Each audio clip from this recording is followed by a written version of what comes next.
रहमानिर्रहीम। हुरूफ के मखारिज। इससे पहले हमने हमजा हा, ऐन हा, गैन खा हल्की मखारिज देख लिए थे। इससे पहली वीडियो में हो गए हमारे हल्की मखारिज, है ना। हमजा हा का मखरज क्या है? अलग के नीचे वाले हिस्से से अदा होते हैं। ऐन हा का मखरज अलग के दरमियान वाले हिस्से से अदा होते हैं। गैन खा का मखरज यह है हल्की मखारिज। और हमजा हा, ऐन हा, गैन खा इन्हें कहते हैं हुरूफे हल्किया। हुरूफे हल्किया कितने हुरूफे हल्किया? 6। तो ये हमारे मुकम्मल हो चुके थे, यहाँ तक हमने देख लिए थे। अब यहाँ से है लिसानी मखारिज। कौन से मखारिज है यहाँ से? लिसानी। लिसानी मखारिज कितने हैं? 10। इनसे कितने हर्फ अदा होते हैं? 18। अब काफ और काफ ये दोनों है हुरूफे नहविया। हुरूफे नहविया काफ और काफ। काफ का मखरज क्या है?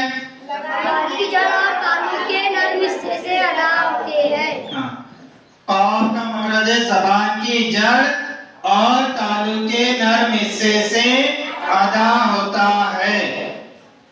कहाँ से अदा होगा? ज़बान की जड़ और तालु का नर्म हिस्सा। किधर है तालु का नर्म हिस्सा? सामने है या ऊपर है? ऊपर है, यानी इसकी आवाज ऊपर उठेगी। काफ काफ काफ। काफ ज़बान की जड़ और तालु का सख्त हिस्सा। क्या है काफ का मखरज? ज़बान की जड़ और तालु के सख्त हिस्से से अदा होता है। यहाँ दो चीजें, ज़बान की जड़ और तालु का सख्त हिस्सा। तालु का सख्त हिस्सा किधर आता है? आगे आएगा, यानी हम आगे की जानिब भी आवाज निकलेंगे इसकी। काफ। इसे बारीक पढ़ेंगे या मोटा? क्यों बारीक पढ़ेंगे? क्योंकि ये हुरूफ मुस्तालिया में से नहीं है। और काफ को क्यों मोटा पढ़ेंगे? क्योंकि ये हुरूफ मुस्तालिया में से। अब ये हो गए हमारे काफ का और काफ का मखरज। अब हुरूफ शजरिया जीम, शीन, या। जीम, शीन, या इन तीनों को हुरूफ शजरिया कहते हैं। क्या कहते हैं? हुरूफ शजरिया। जीम, शीन, या का मखरज क्या है?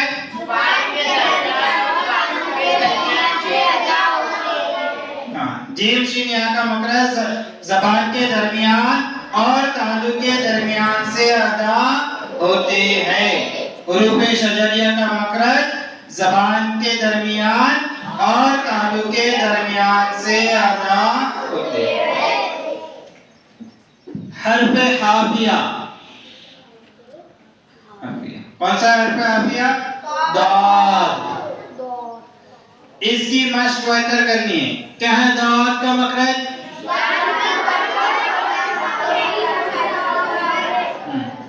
दाद का मखरज है ज़बान की करवट और गाढ़ों की जड़ से अदा होता है।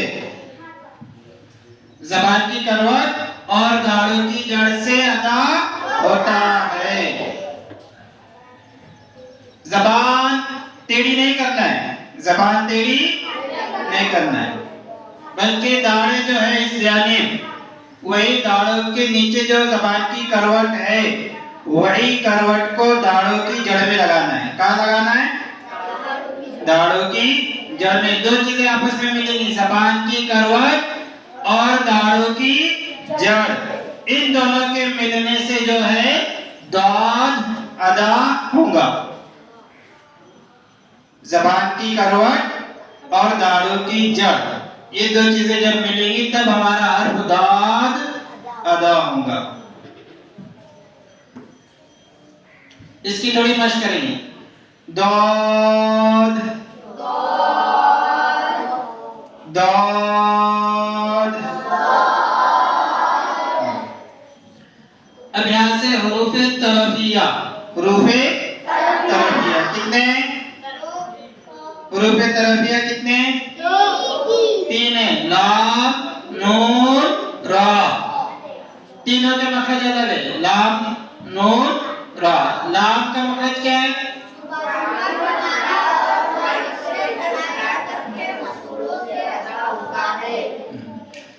जबान का किनारा और जाहिर से सनाया तक मसूरों से अदा।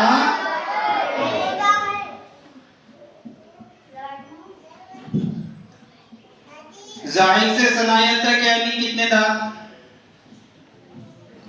जाहिर से सनाया तक यानी कितने दांत?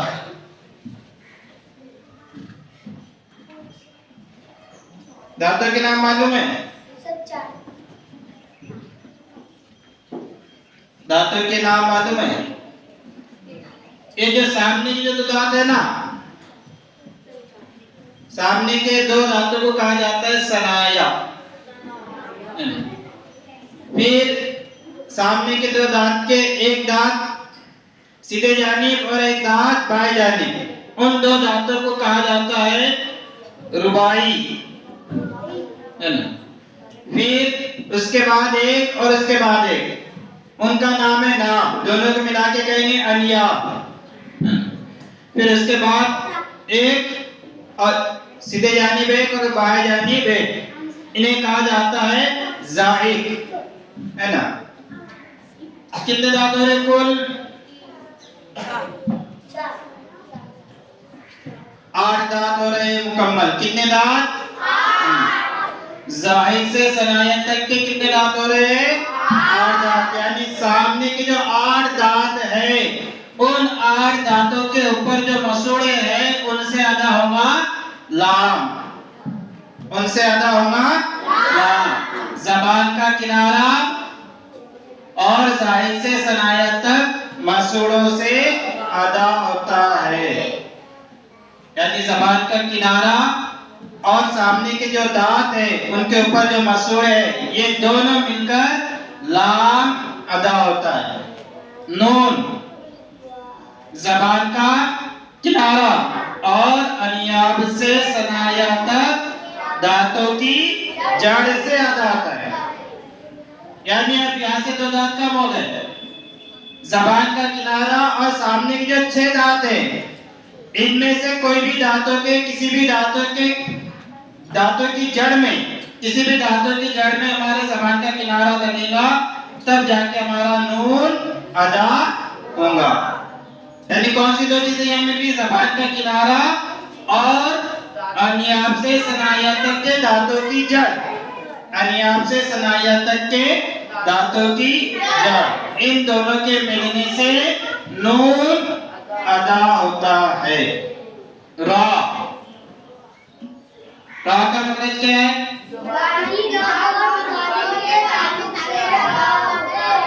हाँ, जबान की नोक और मुकाबिल के तालु से अदा होता है। रुपए नीतियाँ कितने हैं? 7। खड़े हो बोलो, रुपए नीतियाँ कितने हैं? कौन कौन से? ता दाल ता। क्या है उनका मखरज? जबान की नोक और दांतों की जड़ से अदा होती है। यानी ये तीनों भी ता दाल और ता, जबान की नोक और दांतों की जड़, यानी जो सामने के दांत है उनके ऊपर जड़ों में, उनके दांतों की जड़ों में जबान की नोक मिलेंगी, तब जाके ता दाल ता अदा होगा। अब उसके बाद हुरूफे नी सवैया, हुरूफे नी सवैया, सब बैठेंगे। अरमान बोलो, हुरूफे नी सवैया कितने?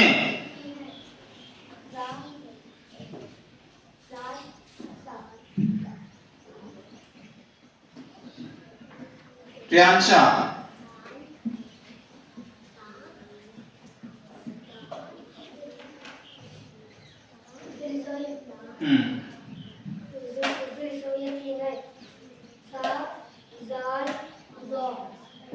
हुरूफे दी सवैया तीन है, ज़ा, ज़ाल, सा। क्या मखरज है इनका?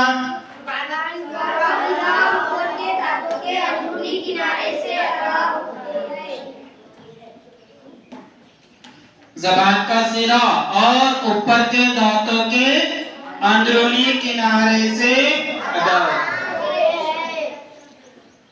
अंदरूनी किनारे बोले तो ये दांत है ना हमारे, ये बाहर का किनारा है।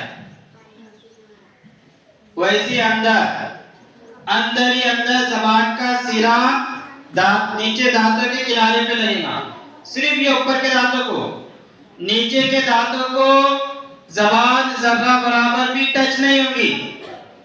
अगर ज़बान नीचे के दांतों को ज़र्रा बराबर भी टच होती है तो हर्फ हमारा गलत हो जाएगा, वह गलत हो जाएगा। ज़ा, ज़ाल, सा। मश्क करेंगे इसकी। ज़ा,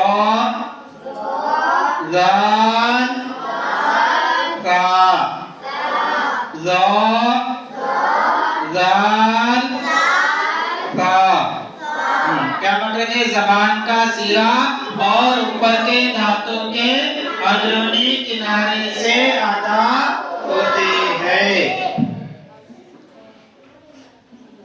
ज़बान का सिरा और ऊपर के दांतों के अंदरूनी किनारे से अदा होते हैं। ये हो गए हुरूफे ली सवैया। अब है हुरूफे सफरिया। कितने हुरूफे सफरिया? कितने हुरूफे सफरिया? तीन है। कौन कौन से हैं?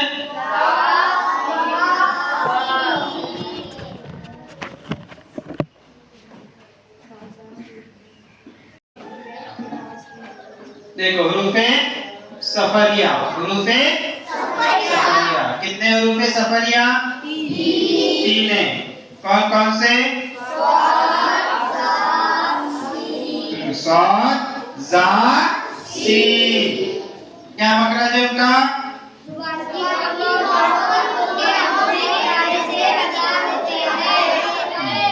ज़बान की नोक और दोनों दांतों के अंदरूनी किनारे से अदा, यानी ज़बान की नोक और ऊपर के और नीचे के दोनों दांतों के दरमियान में लगेगी हमारी ज़बान। ऊपर के और नीचे के दोनों दांतों के दरमियान अंदर ही अंदर हमारी ज़बान लगेगी, तब जाके जो है साद, जा, सीन अदा होंगे। साद, जा, सीन, यानी यहाँ तीन चीजें आपस में मिल रही है। कितनी चीजें? तीन चीजें। कौन कौन सी है? ज़बान है ना, ज़बान की नोक और ऊपर के दांतों का अंदरूनी किनारा और नीचे के दांतों का अंदरूनी किनारा, दोनों आपस में, तीनों भी जब आपस में मिल रहे हैं तो कौन कौन से हर्फ अदा होंगे? साद, जा, सीन। साद, जा, सीन। इनमें सीटी की तरह आवाज भी आती है। क्यों आती है सीटी की तरह आवाज? क्योंकि ये हुरूफे सफरिया है। सल्लल्लाहु अलैहि हबीब। हो गए हमारे। अब ये शफवी मखारिज, शफवी बोले तो कौन से मखारिज? शफवी के मायना क्या है?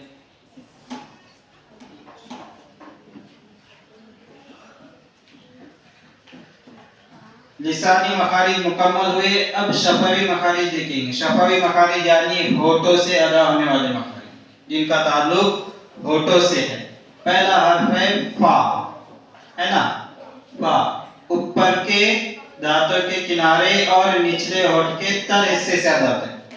ये जो ऊपर के दांत है हमारे, ये किनारा और नीचे होठ का तर हिस्सा यानी गिले हिस्से से अदा होता है फा। फा। बा दोनों होठों के तर हिस्से से, बा दोनों होठों के तर हिस्से से, मीम दोनों होठों के खुश, है ना, तर हिस्सा बोले तो गिला हिस्सा, है ना, मीम दोनों होठों के खुश हिस्से से अदा होना, मीम मीम, वाव दोनों होठों की गोलाई से, यानी वाव अदा करते वक्त दोनों होठ गोल होना चाहिए, वाव वाव। खास करके जब वाव साकिन है, वाव साकिन है, अगर वाव साकिन हो तो होठ उसमें मुकम्मल गोल होते हैं, जैसे बा वाव पेश बू, बा वाव पेश बू। जौफी मखरज यानी हुरूफे मद्दा का, ये कौन सा मखरज है? हुरूफे मद्दा का। हुरूफे मद्दा कितने हैं? 3, अलिफ वा या, अलिफ वा या। खैशुम नाक का वासा, ये गुन्ने का मखरज है ना। कब कब गुन्ना किया जाता है? गुन्ने का मखरज है ना, कब गुन्ना किया जाता है, कब नाक में आवाज देकर जाई जाती है? नून मुशद्दद और मीम मुशद्दद में हमेशा गुन्ना होगा, नून मुशद्दद और मीम मुशद्दद में हमेशा गुन्ना होगा, यानी नून पर और मीम पर तशदीद आ रही है तो उस वक्त नाक में आवाज लेकर जाएंगे। इसके अलावा नून साकिन और तनवीन, नून साकिन और तनवीन, इसके 4 कायदे, किसी कायदे में गुन्ना किया जाता है, किसी कायदे में नहीं किया जाता है। तो जब इसका सबक आएगा गुन्ने का, नून साकिन और तनवीन का औसत, हम वो देख लेंगे। इसके अलावा मीम साकिन में भी गुन्ना होता है, कभी गुन्ना होता है कभी नहीं गुन्ना होता है। मीम साकिन के कितने कायदे हैं? 3। जब मीम साकिन का कायदा आएगा उस वक्त हम इसके उसूल और कवायद देखेंगे कि कब गुन्ना करना है कब नहीं। ये हमने हुरूफ के मखारिज देख लिए, मुकम्मल हो गए हमारे। अब कल इंशाअल्लाह सबक नंबर 4 हम इस पर, इसी के बाद सबक नंबर 4 समझेंगे कि किस तरीके से सबक नंबर 4 को पढ़ना है, और बाद में हुरूफ के मखारिज को 2-2 या 3-3 मखारिज को तफसील के साथ भी समझेंगे इंशाअल्लाह। सल्लल्लाहु अलैहि वसल्लम।